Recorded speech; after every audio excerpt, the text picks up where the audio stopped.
Hola, ¿qué tal? Bienvenidas y bienvenidos, confetis, a su podcast Hablemos de Discapacidad.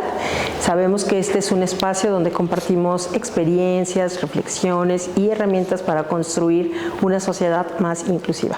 Mi nombre, Gabriela Martínez, me da muchísimo gusto recibirlos y decirles que el día de hoy vamos a abordar un tema muy humano, que es qué sucede cuando en una familia llega la discapacidad, cómo transforma la dinámica familiar, cómo lo viven los hijos y cómo se construye el vínculo entre hermanos, no solamente desde la experiencia de una mamá de hermanos con discapacidad, de una chiquita con discapacidad, sino también desde la mirada de una profesionista como es Carla Arismendi. Bienvenida, Carla. Muchas gracias.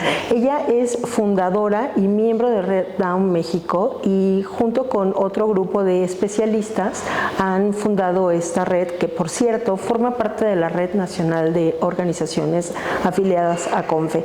Y conversábamos un poco antes de iniciar este podcast cómo nuestra conversación justamente va a dar para poder tener estas dos miradas. Ustedes saben que este podcast prioritariamente ha estado dirigido a los hermanos y hermanas. Qué interesante ahora escuchar la perspectiva de una mamá, de cómo mira estos vínculos, pero también, Carla, desde hace varios años ya han desarrollado talleres para hermanos y hermanas, entonces es un privilegio estar hoy con ella y que nos acompañes. Bienvenida, Carla. Muchas gracias de verdad por la oportunidad de estar aquí. Pues con muchísimo gusto. Y bueno, pues decirles que, entre otras cosas, Carla es médico pediatra por el Instituto Nacional de Pediatría con alta especialidad en atención integral del paciente pediátrico con síndrome de Down. Tiene además un diplomado en tanatología, en consejería, es jefa del servicio de la clínica del niño con síndrome de Down. Carla es mamá de 4 niños.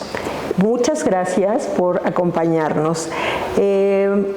Bueno, pues, ¿qué les parece si entramos ya en materia para hablar acerca de lo que son los vínculos entre hermanos? Y pues antes de iniciar, Carla, nos gustaría muchísimo que nos dijeras cómo es que la discapacidad llega a tu familia. Pues mira, siempre he estado como en contacto con la discapacidad. Yo ya llevo 14 años dedicándome a la atención de personas con síndrome de Down y siempre me preguntan eso, ¿no? ¿Por qué te dedicaste a ellos? ¿Por qué después de pediatría elegiste? Y la verdad es que nunca había tenido como una respuesta clara.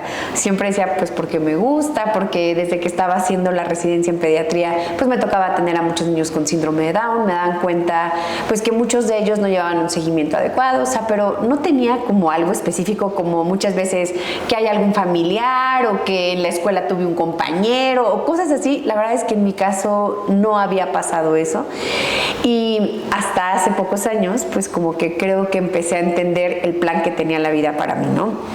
Como te decía, desde hace 14 años pues me dedico a esto y hace 3 años y medio llegó a nuestra consulta en el instituto pues una bebé con síndrome de Down y pues bueno, yo ya tenía 3 hijos biológicos. En ese momento obviamente no era como que estuviera buscando otro hijo, ya me consideraba una familia numerosa, pero de verdad que fueron como muchas circunstancias que se fueron dando y que hasta ahora yo todavía cada que platico pues la historia de cómo llegó a nuestra vida, pues se me hace algo sorprendente, ¿no? O sea, creo que ella estaba destinada para nosotros y nosotros para ella y pues dimos un sí, con muchos miedos a pesar de creer que tenía yo la formación y la preparación y pues los años de experiencia, a lo mejor atendiendo a personas con síndrome de Down. A veces uno cree que se la sabe ya de todas a todas y te das cuenta que no, que es muy diferente el vivir el 24/7 a estar 1 hora con un paciente y dar sugerencias y consejos, ¿no? O sea, como que siento que eso a mí me cambió mucho como la visión que tenía, ¿no? Acerca de la discapacidad y me hizo, pues a lo mejor ser como más empática con las familias, el poder pues acompañarlos ya desde la experiencia y no solo de la teoría y pues así es como ha cambiado desde hace ya, pues te digo, vamos a cumplir en septiembre 4 años con Celine y ha sido una experiencia pues que me ha llenado de cosas muy bonitas y también de muchos retos, ¿no? No solo a mí, al resto de mi familia, a mi esposo y a mis hijos. Y pues te soy muy sincera, son pocas las veces que me abro al hablar como de esto. Todavía nos cuesta trabajo un poquito porque pues te digo, no estábamos preparados, como suele suceder en la mayoría de las familias en las cuales llega la discapacidad, ¿no? O sea, en donde pues pareciera que todo es sorpresa y todo es nuevo, y creo que vivimos una situación también muy similar. Ya. Oye, tus hijos biológicos, como bien los nombras, ¿cuántos años tienen de diferencia entre Celine y ellos? ¿También eran pequeños? Sí, sí. Pues cuando llegó, el más chiquito iba a cumplir 4 años. Después Ana Paula, ella tenía 8, también por cumplir 9, y Nicolás 10. Entonces, pues todavía eran chiquitos, ¿no? O sea, no eran como que totalmente independientes, que ya los podía dejar. Y fue una decisión que la platicamos primero mi esposo y yo. Ellos pues toda la vida, o sea, yo antes de que nacieran ellos, yo ya me dedicaba al síndrome de Down, entonces ellos saben perfectamente en los eventos que hago, se van conmigo a veces a la consulta, entonces no era algo nuevo, ¿no? O sea, conocían acerca del síndrome de Down. Y cuando planteamos la posibilidad, la verdad es que yo siempre que lo cuento, les digo, yo les comenté a mis hijos, ¿qué creen? Vi a una niña que la abandonaron y pues está muy chiquitita y no tiene una familia, o sea, yo les platiqué, y el más chiquito, las primeras palabras que me dijo, creo que esas fueron la razón por la cual decidimos, porque él con su carita toda preocupada me dijo, mamá, ¿nunca le ha dado un beso a una mamá a esa bebé? Entonces con eso, de verdad que a mí me partió el corazón, porque yo dije, sí. Le dije, no, yo creo que nunca le he dado un beso a una mamá. Siempre quiero llorar así. Entonces fue como, sí es cierto. O sea, y ese día pues me quedé como todo el tiempo pensando en eso. Y cuando llegó mi esposo le dije, oye, ¿qué crees que me dijo Fernando? O sea, platicamos esto y me dijo, o sea, mi esposo es como a veces más frío en cuanto a eso, ¿no? Y yo hablé con un amigo que él en algún momento me había comentado que quería adoptar una bebé con síndrome de Down, y le conté, le dije, oye, acaba de llegar una bebé. Como que yo, en cuanto la vi, yo dije, él me dijo, aquí está la bebé, y me dijo, no, mi esposa, o sea, lo hemos platicado y ella no está en el mismo canal, entonces no. Y mi hijo me dijo, o sea, el chiquito me decía, mamá, ¿ella no tiene una familia? Dije, no. Y él como que dijo, mamá, nosotros somos una familia. O sea, como diciendo, ella no tiene y nosotros, pues sí. Y lo platiqué con mi esposo y le dije, oye, ¿tú cómo ves? Me dijo, no. Dijo, ya estamos ahorita en una zona, pues, de mayor comodidad. Ya estamos durmiendo en las noches, ya no carriolas, ya no pañales, ya pasamos como esa etapa difícil. Dijo, o sea, no. Y pues se quedó ahí, pero de verdad que las cosas fueron como después dándose de una forma, pero sí, los niños, mis hijos, como desde ese momento que abrimos la posibilidad, ellos fue un sí, sin pensarlo, así de sí, mamá. O sea, bueno, ellos ya estaban viendo que si ropita, que si esto, que si el otro, cuando nosotros todavía parecía algo muy lejano. Y como te decía, creo que yo siempre he tratado de tener como muy en mente el rol que tienen los hermanos, ¿no? Y yo lo veía pues en los talleres que hacíamos en el instituto. Tenemos ahí la clínica de síndrome de Down, y cada verano hacemos talleres en los cuales pues yo decía, híjole, muchas veces son los grandes olvidados, o sea, porque como papá pues de manera natural te enfocas en quien crees que tiene una mayor necesidad. Y pues tenía mucho miedo de que eso me pasara, cuando yo decía, pues ahora pues va a ser una chiquitita y a lo mejor van a necesitar mucho de nosotros, y pues pasó, ¿no? O sea, sí, sin quererlo, pues lo haces, te enfocas más en pues quien te necesita más en ese momento. Entonces sí ha sido el ir trabajando cada día y pues tratar de evitar y tratar de dar un trato igualitario, pero sí a veces es un poco difícil. Sí, ya veo. Carla, muchas gracias por contar esto tan personal y tan íntimo para tu familia. De verdad, o sea, yo te escucho y me imagino que esto que te hace cuando comentas esto, como regresar a esta sensación, ¿no? Que tus ojos brillan en la lágrima, me imagino que es porque tu hijo te conmovió con su frase, ¿no? Es porque en realidad no solamente habló de Celine, sino habló de sí mismo y de lo que ustedes como familia le habían inculcado o le habían hecho sentir. Sí, y o sea, él fue, digo, quien fue como que puso esa velita así de por ahí. Pero también a él es al que le ha costado un poco más de trabajo, ¿no? Pues porque era el chiquito, o sea, era el chiquito de la familia y entonces, o sea, siempre cuando eres el hermano mayor y llega alguien, pues te llega a quitar del trono, ¿no? De cierta forma. Y eso yo lo veía, yo decía, esto pasa con y sin discapacidad. La llegada de un hermano, pues cambia el entorno y todo, ¿no? O sea, entonces, pero sí fue como que nos faltaron esos 9 meses en los cuales te estás preparando para lo que va a venir, ¿no? Claro. O sea, sí fue algo como muy rápido. Yo les decía, a mí me dio una depresión posparto sin parto, porque sí fue como de boom, o sea, de un mes a otro cambia tu vida totalmente, ¿no? Entonces, pues creo que también ellos vivieron una situación similar. La verdad es que ha sido... Nunca han tenido un rechazo ni nada, pero sí algunos cambios, ¿no? O sea, de que tú te das cuenta de que está enojado, de que pasan como ciertas cosas que seas, pues antes no era así. Y es porque se da cuenta, porque ahora su mamá antes se dividía en 3, ahora se tiene que dividir en 4, pues sus papás tienen que poner mayor atención, que si la cirugía del corazón, que si las terapias, que esto, pues que cambia totalmente el contexto, la rutina a la cual ellos estaban, pues ya como habituados, ¿no? Entonces, es sí trabajarlo mucho. Yo siempre les digo a los papás y a veces le digo a Alberto, me gustaría yo hablarme a mí también, porque es muy fácil decirlo, pero cuando ya lo estás viviendo, el tratar de darles tiempo a cada uno de los hijos, el que realmente cada uno de ellos se sienta especial, es algo de verdad fundamental, ¿no? Porque yo lo veo, o sea, con los talleres que hacíamos de los hermanos, siempre les pedíamos, hacíamos 4 sesiones durante el mes. Los dividimos en edades de 5 a 12 años y de 12 a 18 años, ¿no?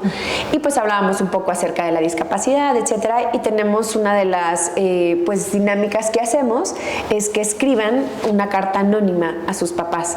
Y de verdad que son cartas que te parten el alma, o sea, y con cosas que a veces dices, ¿cómo la cabecita de un niño puede pensar estas cosas, ¿no? O sea, recuerdo mucho una niña de 6 años que me decía, yo siento que quieren más a mi hermana. Y dije, ¿por qué? Me dijo, porque a ella le pelan las uvas. Entonces yo dije, o sea, le dije, no, ¿cómo crees? Le digo, por eso no tiene nada que ver, a lo mejor pues le cuesta más trabajo. Me dijo, no, porque un día mi mamá me dijo que a ella se le pelaban y se le picaban porque si no se iba a ahogar, pero entonces yo si me ahogo pues no importaba. Entonces imagínate todo lo que tuvo que razonar una niña para sacar como esa conjetura de que yo si me ahogo no les va a importar y por eso a mi hermanita sí se las están pelando y picando, ¿no? Les digo, son detalles que a veces bien chiquitos como papás, pues jamás vas a como a reparar en que eso le puede afectar a tu hija, ¿no? O también otro niño me decía, yo me doy cuenta que sí quieren más a mi hermana porque el abrazo dura más. Yo lo he contado y el mío dura como hasta que cuento 3 y con mi hermana como hasta el 10. Entonces cosas que dices, ¡uy, qué fuerte! O sea, porque están tan atentos.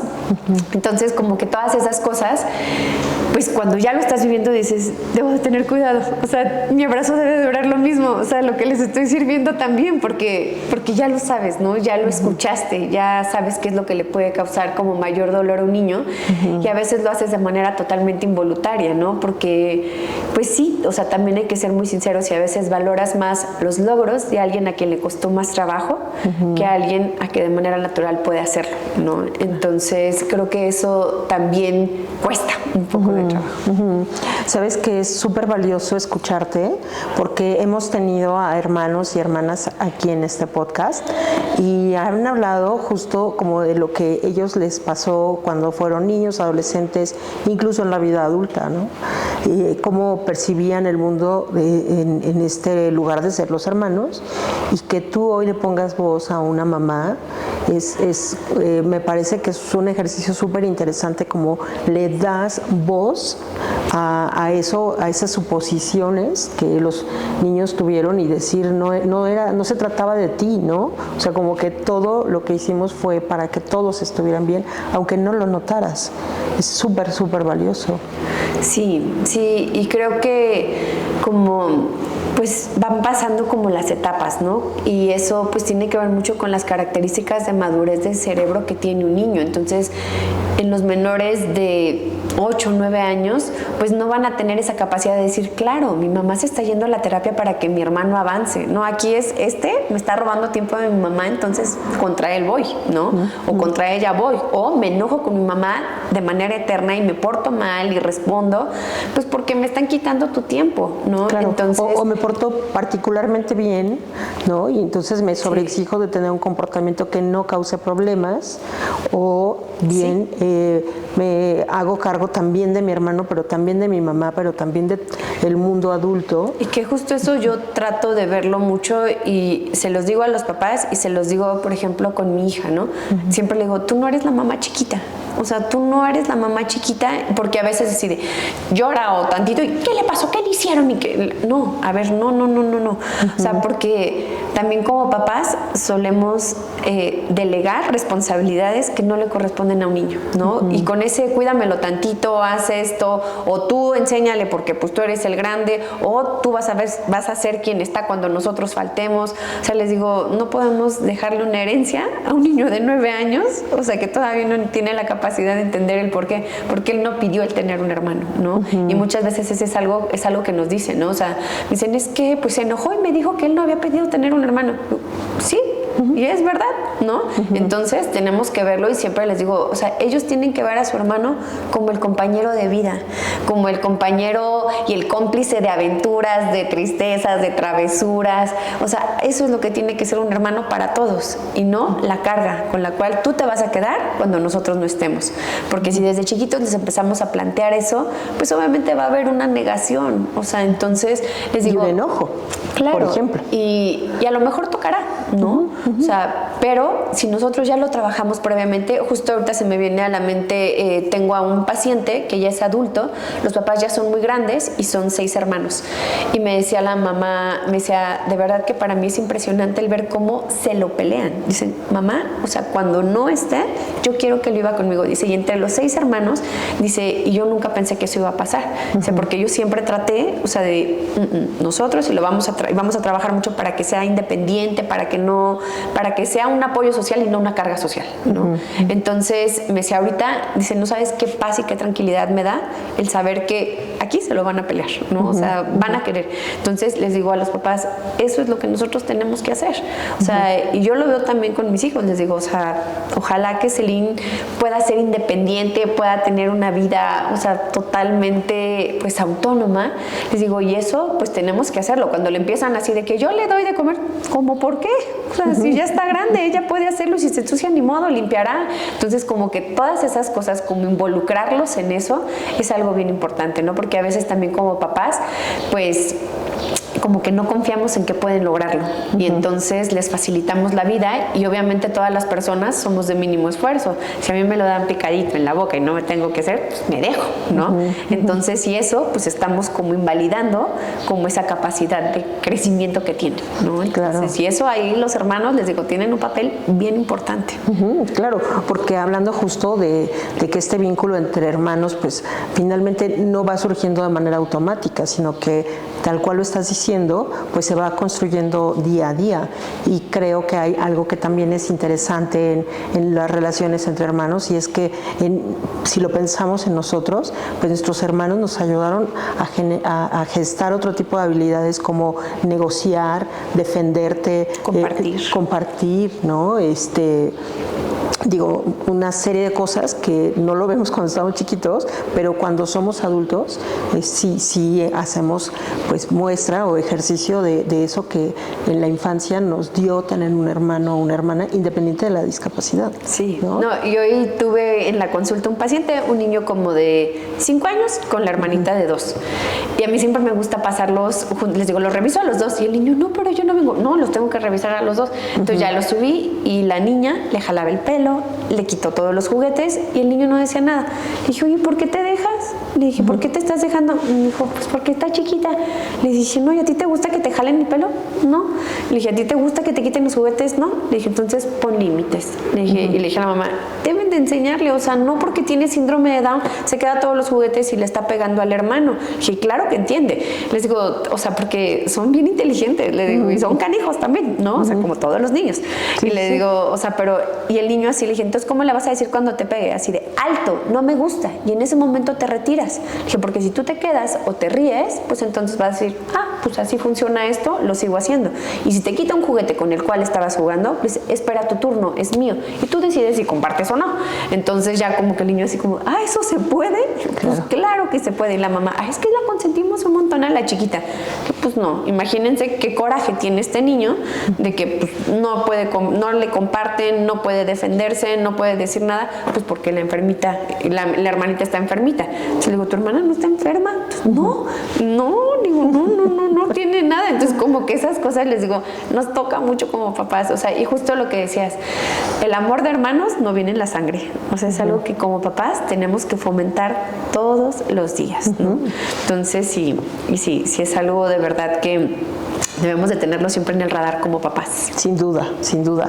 Y bueno, pues estamos viendo que en muchas ocasiones en las familias van apareciendo emociones complejas, ¿no? Como el miedo, la incertidumbre, los celos, la sobreprotección o la culpa. Entonces, lo que nos estás diciendo básicamente es cómo hacer para acompañar a todos los hermanos, siendo tú la mamá o el papá, y permitir que ellos puedan expresar libremente sus emociones sin sentirse juzgados.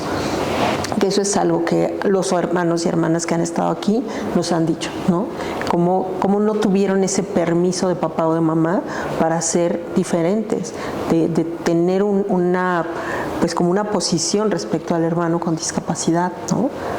Y sabes algo que dentro de los talleres, en los niños chiquitos, algo que veo como constante es que muchos de ellos quisieran tener síndrome de Down y te lo dicen tal cual, ¿no? Dicen, a mí me gustaría tener síndrome de Down para que mi papá me quisiera más, para que me hicieran esto, para que me llevaran a las terapias, porque siempre les digo, o sea, para un niño, para la mente de un niño, cuando el papá se va con el hermanito a donde sea, están en Disneylandia, casi, ¿no? Entonces les digo, tráiganlos al hospital para que vean también lo que es estar en la sala de espera, que le tienen que hacer muestras de laboratorio, pues que no se la pasa tan padre, que también vean esa cara pues no agradable cuando ustedes salen juntos, ¿no? Porque para un niño es seguro están comiendo un helado, seguro se fueron al parque, seguro están haciendo esto y yo aquí en la casa, encerrado, abandonado, o me llevaron a la abuelita. Por ejemplo, ¿no? Con una sensación de mi mamá se llevó ese y a mí me dejó abandonado. Exactamente. Le digo, tráiganlo. Ellos tienen que ver todo lo que hay detrás, ¿no? O sea, de que también la mamá está bien cansada a veces,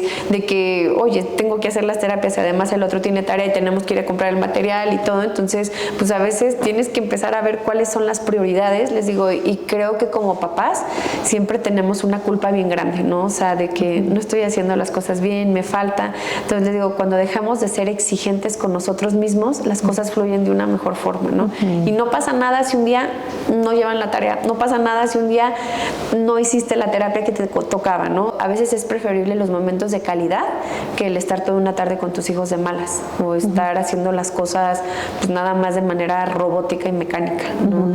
Entonces creo que eso pues también se tiene que trabajar mucho con los papás, o sea, porque eso pues va a influir la forma en cómo lo ven. O sea, yo veo que mi mamá le está haciendo la terapia toda enojada y entonces después se desquita conmigo, o sea, pues mejor me alejo y ahí ustedes vivan su vida, ¿no? Entonces también como ese involucro, pero de una forma no como responsabilidad, sino como un crecimiento de familia, creo que también es bien importante, o sea, que lo vean. Y yo trato de decírselo a mis hijos mucho, ¿no? O sea, ahorita pues tenemos que dar a que se le camine cuando estaba más chiquita, ¿no? Y a todos nos toca un poquito, entonces, y pues veíamos, entonces uno hacía esto y el otro lo otro, y el otro la ponía a bailar parada y como cosillas que yo decía que no lo vean como a fuerzas, pero y es la mejor forma en cómo un aprendizaje se va a consolidar, ¿no? Cuando entra como de manera positiva, como un juego.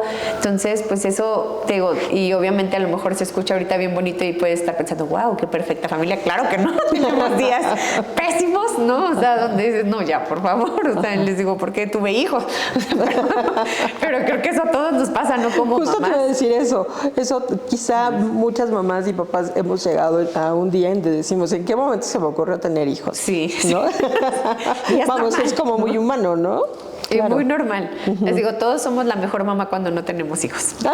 O sea, eso Me voy a pasa quedar esa siempre. frase. Y sí, o sea, sí. Digo, pero pues, y también digo como, pues como aprender a conocerte y decir, se vale fallar un montón, ¿no? O sea, y también tener como, pues a veces como esa, pues que los papás vean que también, que los hijos vean que también mamá es débil y que puede pedir perdón y que la regué. O sea, hoy sí estuve mucho más tiempo con tu hermana y a lo mejor no te hice caso en algo que pudiera ser importante para ti. Entonces, como que cuando, siento que si te muestras también es como de, sí, ¿no? Y no fue porque realmente no le importara. Entonces, te digo, y sí algo, o sea, que yo intento hacer y que a veces nos cuesta trabajo, pues por la vida, por el trabajo, por todo eso, sí es como darles como sus momentos y que ellos se sientan como muy buenos en algo, ¿no? O sea, porque a veces nada más son como los acompañantes de. Entonces, les digo, o sea, y eso se tiene que trabajar con la familia. A nosotros nos pasó mucho de que llegábamos a algún lugar cuando apenas había llegado Celine y bueno, llegaba la reina del rock, entonces todos decían, Celine. Entonces veías a los otros tres atrás y eso me partía y decía, no llegó Celine, llegamos todos. Entonces me veías ahí mandando mensajes cuando íbamos a algún lugar a mi mamá, por favor, no le hagan fiesta a Celine. O sea, llegamos todos, o sea, vean a todos.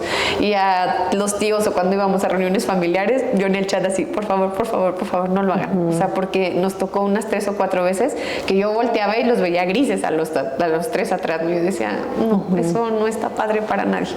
Entonces, como que eso, entonces ya, pues a lo mejor un poco actuado, pero llegaban y me contaron que fuiste a un concurso de ajedrez y que tú hiciste esto y que otro. Y ya es como de, sí, aquí estoy. No llegó solo Celine, ¿no? Y aparte, la verdad es que con Celine lo veíamos mucho y le decía, Celine es de bajo perfil. O sea, si no le hacen fiesta, ella llega feliz. Pero si empiezan todos, ya se empieza a intimidar, se tapa la carita, entonces a ver, no, dejemos que se vaya acoplando y ya después, o sea, ya le hablan y le dicen y eso también como que nos ha ayudado como ir trabajándolo con la familia, ¿no? Porque pues muchos chicos con síndrome de Down pues son muy carismáticos y les gusta bailar y esto y el otro, entonces pues también se ganan a la gente, ¿no? O sea, también le digo a mi esposo, ya hay edades donde son más adorables, entonces que cierto. Ahorita están en esa etapa, entonces bajémosle tantito para que no lo sientan tanto los hermanos. Claro, que lo que estás hablando es como buscar que nadie se sienta desplazado o que nadie se sienta invisibilizado. Claro. Y en el final, al final, es como cada uno de ustedes tiene un lugar, ¿no? Tú eres la hermana mayor, tú eres tal, pero es decir, tú tienes un lugar y Celine tiene su lugar, ¿no? Sí. No por arriba de nadie, ni los otros por abajo de nadie. Y yo platicaba mucho con una psicóloga porque sí tuvimos el apoyo del DIF con la parte de psicología y también tuvimos apoyo por fuera y nos decía que es muy importante que los hermanos vean los logros de su hermano con discapacidad como propios, como que ellos tuvieron una parte fundamental en que eso se pudiera hacer, ¿no? Entonces, si de Celine sabe los colores, pues porque Fer es el maestro de los colores y entonces le estuvo diciendo, entonces como que eso les genera mucho orgullo, como que sí, fue gracias a mí, ¿no? O sea, o Celine puede echar marometas pues porque la hermana es gimnasta y entonces, pues wow, gracias a ella. Entonces como que esa parte también que ellos se sientan, porque si no es nada más la mamá que estuvo llevando a la terapia y entonces, se quedan afuera. Les digo siempre a los papás, involúcralos en todo, desde que están chiquitos. O sea, oye, ¿me ayudas a bañarlo? Porque yo no lo voy a saber bañar bien y no se vaya a meter el agua, el jabón a los ojitos. Entonces ya, ahí se meten y luego así las mamás me dicen cuando están muy chiquitos, ay doctora, me da miedo. Le va a pasar lo mismo que cualquier otro hermano menor, ¿no? Que le toca la vida ruda y aprenderán. Sí, claro. Entonces les digo eso también como verlo mucho, o sea, que les digo, no es de echarle un ojito, es ayúdame y nos involucramos, todo lo hacemos, porque cuando tú eras chiquito también lo hacíamos así, o sea, yo lo platico mucho con ellos, cuando tú eras chiquita, Ana Paula le ayudaba a Fer, o Nicolás le ayudaba a esto, entonces, como que no crean, ahora solo nos toca a nosotros, pues porque tiene discapacidad, ¿no? Claro, me parece que estás haciendo como una una generosa aportación de ideas, de cosas que las madres, padres pueden hacer, incluso la familia extendida, y que también los hermanos y hermanas pueden tomar ahora que te estamos escuchando. Gracias por hacerlo, porque se me hace súper generoso y me digo qué bueno que estás aquí. No. Qué bueno, qué bueno. Oye, y regresando un poco al tema de tus hijos, que al final de cuentas pues son 4 años que ya tu hija mayor, y entendí que es una hija. No, el Nico es el mayor. Nico. Están prácticamente entrando a la adolescencia. En la adolescencia. Sí. ¿Cómo es para ellos hoy, 4 años después, su vínculo con Celine? ¿Qué ha cambiado? ¿Qué se ha fortalecido? ¿Y qué es lo que lo podemos quitar del ámbito de la idealización? A uno ya adolescente y a otra casi adolescente. Y ha sido algo bien bonito, o sea, el ver como el amor entre hermanos que se tienen. Las peleas hay todos los días, o sea, no hay un solo día que no haya peleas entre uno con el otro, hacen equipos y demás. Pero, te digo, creo que como que ha sido un crecimiento de familia, o sea, los veo y los siento más maduros, los siento en la escuela en donde están, es una escuela que tiene pues a chicos con algún tipo de discapacidad, y los veo cómo me hablan de ellos, cómo los defienden, cómo se enorgullecen de su hermana, que es algo que a mí me daba mucho miedo, Gaby, porque yo escuchaba muchas historias de que me decían los papás, es que cuando lo voy a recoger siempre me dice que no lleve al hermano, o que lo esconda en el coche, o que no lo vayan a ver. Entonces yo decía, eso yo no quiero que pase. O sea, yo quiero, o sea, que ellos, como cualquier otro hermano, que te sientas, pues sí, orgulloso, ¿no? O sea, entonces creo que eso a mí me llena un montón, que cuando vamos a recogerlos, así de, ya todos los compañeritos lo conocen, entonces llegó mi hermana, y o sea, como esa parte que digo, eso está como bonito, porque la aceptan ellos y la meten en su círculo, ¿no? O sea, los meten en su círculo. Claro. Entonces, te digo, y ahorita pues viviendo como esta otra etapa de adolescencia, pues cada vez los gustos van a ser más diferentes, ¿no? Entre, pues, de que si una elige, tenemos una sola tele en la casa, entonces es un problema siempre así, claro, de que pues ella quiere ver cosas de niños y los otros ya quieren ver videos de influencer, entonces como que esa parte también es como esa negociación de ahorita toca esto y ahorita toca el otro, o sea, digo, creo que sí se van despegando un poquitito más ya, en cuanto a que antes pues todos podíamos ver caricaturas, todos cuando apenas había llegado, entonces también eso, digo, pues eso pasaría con y sin discapacidad, ¿no? O sea, claro. Entonces sí ha sido, muy bonito, muy desgastante también como papás, que yo lo pienso y digo, es un ratito, ya llegará el momento en donde pues a lo mejor tendré más tiempo para mí, que eso también pues creo que lo tenemos que ver, o sea, no olvidarnos nosotros como mamás, como papás, porque pues a veces te volcas totalmente tu tiempo, tu esfuerzo, tus pensamientos, todo en tus hijos, y te olvidas de ti, te olvidas de tus gustos, entonces pues sí terminas desgastado, quemado, con un burnout, y que obviamente si tú no estás bien, no les vas a ofrecer nada bueno a tus hijos, ¿no? O sea, entonces a veces siempre, o sea, yo pienso hay que ser un poquito egoísta, y con cosas básicas, ¿no? O sea, que les digo, si ustedes hacen una rutina, les digo a los papás, en donde sus hijos están dormidos 7:30, 8, ya la hicieron. O sea, porque tienen a lo mejor una hora, hora y media de que haces tus pendientes, tú qué hacer, o te pones a ver la tele, tu serie o lo que sea. Entonces eso también te ayuda mucho a ti, o sea, cuidarte, apapacharte. Porque si no, o sea, te come la rutina, ¿no? Y creo que es algo bien pesado. Claro. ¿En dónde ponemos la idealización? Pues es algo que, por ejemplo, cuando mis hijos vamos o van a eventos donde ya están adultos con síndrome de Down y los ven a lo mejor algunos con mayores retos, ellos siempre me dicen, mamá, ¿pero Celine va a ser así? Pero Celine, entonces, como esa parte yo les digo, no lo sabemos. O sea, no lo sabemos, y como que trato de que no se les olvide que Celine tiene discapacidad. O sea, porque a veces justo idealizamos tanto y romantizamos tanto esta parte de todo lo pueden, todo esto. O sea, les digo, sí, y le va a costar más trabajo algunas cosas. Y a lo mejor Celine no va a hablar de manera muy fluida y llegará el momento donde mucha gente le pregunte qué dijo, o que ya no va a estar, pues, con el mismo integración o inclusión en un aula y tendremos que buscar otras opciones. O sea, como que todo eso, y veo como sus caritas se ponen tristes así de, pero eso puede pasar. Sí, sí va a pasar. Y también justo esta parte que a mí me costaba trabajo, Gaby, porque pues con personas muy cercanas a la familia, pues hubo como cierto rechazo cuando nosotros dijimos que queríamos, que estaba pues en puerta de la adopción de Celine, ¿no? Fueron como cosas que yo decía, ay, pues ¿cómo? O sea, y a ellos les costó mucho el entenderlo, pero ¿por qué dijo que va a ser algo bien difícil? ¿Por qué dijo que estaban haciendo de su vida un calvario? Fue una palabra que alguien utilizó. Entonces mis hijos se quedaron como con esa idea de, mamá, pero si es un bebé, o sea, pues porque lo ven de otra forma a lo mejor, y porque sí va a ser un poco más difícil, o sea, porque sí vamos a tener pues mayores cosas que pensar. Y por ejemplo lo veíamos con una hospitalización que tuvimos en cuanto llegó, fue al mes, o sea, sí fue como, mamá, esta va a ser nuestra vida, o sea, de que ustedes se van a ir al hospital y todo eso. Entonces como que esa parte sí te hace ver como un poquito la realidad de no está tan sencillo, no todo va a ser de color de rosa, y pues tenemos que estar juntos. Y siempre les decimos, somos un equipo, y si una parte del equipo no funciona bien, el equipo se cae, ¿no? O sea, en todo, o sea, en las calificaciones, en esto, en otro, o sea, como que vean, pues como este entorno, te digo, y sí no romantizar tanto, ¿no? Que vean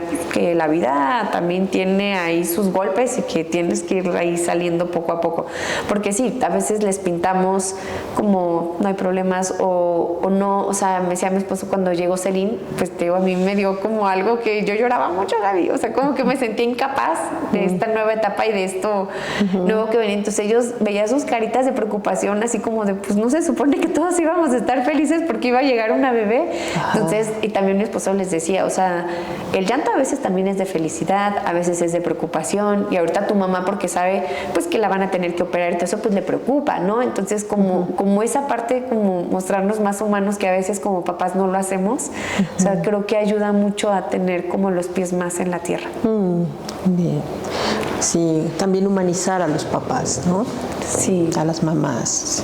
Sí. Y dar sentido de realidad, que eso es también lo que estás como mostrándonos, ¿no? O sea, ponerte en ese lugar que si se llama realidad, esta es la realidad y todos estamos ahí. No es solamente tu realidad, sino en este caso estamos en todos. La familia. Estamos y unidos además, ¿no? Sí. Oye, Carla, pues fíjate que tenemos aquí unas preguntitas que de pronto nos han hecho algunos de los confetis que nos siguen. Entonces queremos pedirte que elijas uno para que nos ayudes a responderla, por favor. ¿La leo? Por favor. ¿Qué te ha enseñado la vida de los hermanos? Pues creo que tener un hermano es una gran bendición, ¿no? O sea, todos los que tenemos hermanos, creo que lo hemos vivido. Y cuando es un hermano con discapacidad, creo que viene como con un extra, ¿no? O sea, con un extra en todos los aspectos, como habíamos dicho. Pero creo que si lo vemos desde este punto de vista de crecimiento como personas, o sea, creo que es lo que más te puede enriquecer, ¿no? El que puedas ver que a pesar de que pudiera haber hay una mayor vulnerabilidad, que justo este trabajo en conjunto hace que esas barreras cada vez sean más pequeñas, ¿no? O sea, ¿tú tienes hermanos, hermanas? Yo tengo una hermana. Una hermana.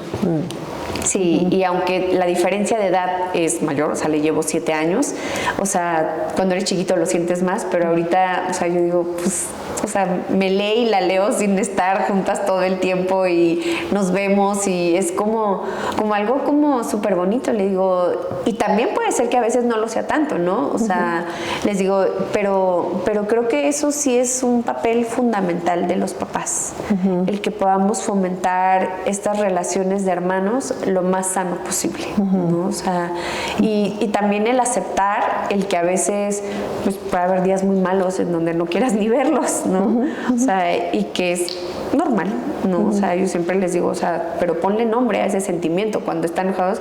Y el chiquito me decía, son celos, mamá. Decía, son celos. Decía, y entonces, ¿qué hacemos con los celos? Entonces, ver si son de verdad, me decía. pues entonces ver, o sea, ¿por qué te dio celos ahorita? Les digo, y eso nos costó trabajo, o sea, porque antes era enojo nada más y después ya fue poniendo es enojo, es furia, es esto. Entonces, creo que sí es un trabajo día a día, ¿no? Y que cada etapa pues conlleva sus retos, ¿no? O sea, y también, o sea, como esta parte de la etapa adulta, que a mí no me ha tocado todavía, que me tocará en breve y que lo veo con los pacientes, o sea, que hay muchas como huellas de dolor que si no se trabajaron, pues las continúan, ¿no? O sea, y que son hermanos que tú dices, ya es un adulto, ya tienes una familia y sigues sintiendo ese resentimiento contra tus papás y contra tu hermano. O sea, eso no podemos dejar que pase. O sea, siempre se tienen que ir sanando esas heridas que a veces de manera no intencional vamos generando en los hijos de los hermanos con discapacidad. Así es.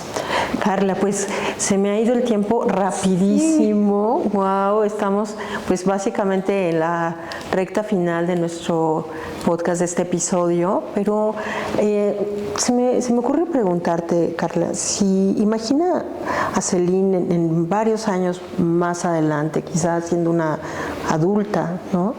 ¿Qué crees que les diría Celine a sus hermanos en un futuro? Yo creo que gracias, o sea, pues gracias por acompañarme, gracias por estar, gracias por retarme, gracias, o sea, yo creo y yo espero que así sea, como un profundo agradecimiento y amor, ¿no? O sea, que yo creo que, digo, es del día a día, o sea, que tenemos que ir viendo, pero ahorita yo lo veo, o sea, y cómo los ve a sus hermanos como lo máximo y los cuenta cuando vamos por ellos, si alguno se quedó en alguna actividad extraescolar, va todo el tiempo, y Fer, entonces ya cuando llega le digo, te extraño mucho, Celine, y ya, aquí estoy, o sea, como esa parte que digo, o sea, es bien bonito, o sea, digo, esperemos que así siga, porque tienen cambios y demás, pero... Claro.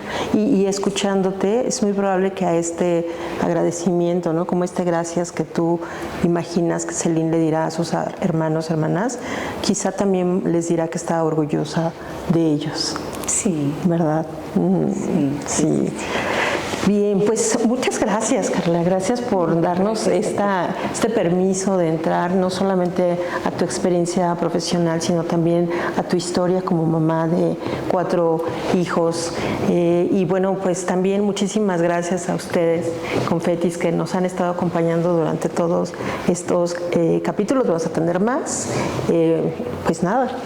Un mensaje final que quisieras dar, incluyendo las redes sociales de Red Dawn, por favor. Pues que siempre tratemos de buscar, a veces pues no lo vamos a saber todo, ¿no?